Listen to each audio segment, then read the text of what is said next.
नमस्कार शेतकरी बंधूंनो, मी पंकज घेटे आजच्या व्हिडिओमध्ये सर्व शेतकरी बांधवांचं स्वागत करतो। शेतकरी बंधूंनो, आज आपण एका विषयावरती माहिती घेणार आहोत। ते म्हणजे बघा, माझ्या पाठीमागे बघू शकतात आपण इथे केळीची लागवड केलेली आहे। ही रोपाची लागवड आहे, बेडवरती लागवड केलेली आहे।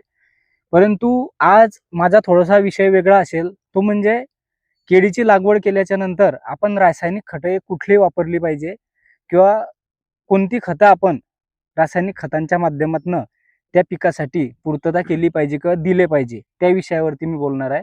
त्यासाठी आवर्जून शेतकरी बंधूंना सांगेल का माझ्या व्हिडिओला आपण नवीन असाल किंवा आपल्याला माझा व्हिडिओ जर आवडत असेल तर आपण नक्कीच हा व्हिडिओ शेअर करायचा आहे, जेणेकरून ह्या व्हिडिओच्या माध्यमातून जास्तीत जास्त नवीन केळी बागायतदार शेतकरी बंधूंपर्यंत हा विषय जाईल आणि त्यांना या गोष्टी कळतील। त्यासाठी आपण लाईक करा, शेअर करा आणि कमेंट करायला विसरू नका। तर आज आपण बघणार आहोत ते म्हणजे केळीची लागवड केल्याच्या नंतर बरेच शेतकरी बांधवांना एक प्रश्न पडतो, तो म्हणजे आपण कुठले रासायनिक खते वापरली पाहिजे। आज या व्हिडिओच्या माध्यमातून माझे मेसेज किंवा जिथपर्यंत शेतकरी बांधवांपर्यंत जात आहेत, तर बरेच फोन येतात किंवा कोणी प्रत्यक्ष भेटून विचारतं का आपण रासायनिक खतं कुठले टाकले पाहिजे किंवा कुठले घेतले पाहिजे।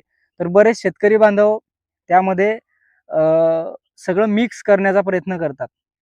त्यामध्ये DAP असेल किंवा 10-26 असेल, त्यामध्ये सिंगल सुपर फॉस्फेट असेल किंवा युरिया असेल किंवा पोटॅश असेल, अशी सर्व खतं आपण मिक्स करून घेत असतो। परंतु मी आवर्जून सांगेल का आपल्या जमिनीला किंवा आपल्या पिकाला त्या खतांची एवढ्या मात्रामध्ये गरज आहे का, हा माझा पहिला प्रश्न आहे। त्यानंतर आपण माती परीक्षण केल्याच्या नंतर खतांचं नियोजन करत आहोत का, हा माझा दुसरा प्रश्न आहे।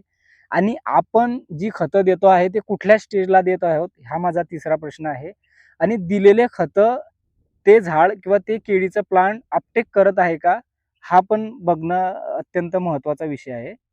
त्यासाठी आवर्जून सांगेल का रासायनिक खतांची जी काही बेसुमार वाढ झालेली आहे, तर ती वाढ आता डायरेक्टली काही कमी होणार नाही, परंतु शेतकरी बंधूंना आपल्याला खर्च कमी करून जास्तीत जास्त उत्पन्न काढायचं आहे। त्यासाठी आपल्याला बेसल डोसची मात्रा ही कमी ठेवायची आहे, जेणेकरून आपला बेसल डोसवरचा रासायनिक खतांचा आवाजावी खर्च हा कमी होईल आणि त्या अनुषंगाने आपल्याला ऑर्गॅनिक खतं, जे का आपण बायो फर्टिलायझर म्हणतो, त्याकडे आपल्याला वळायचं आहे।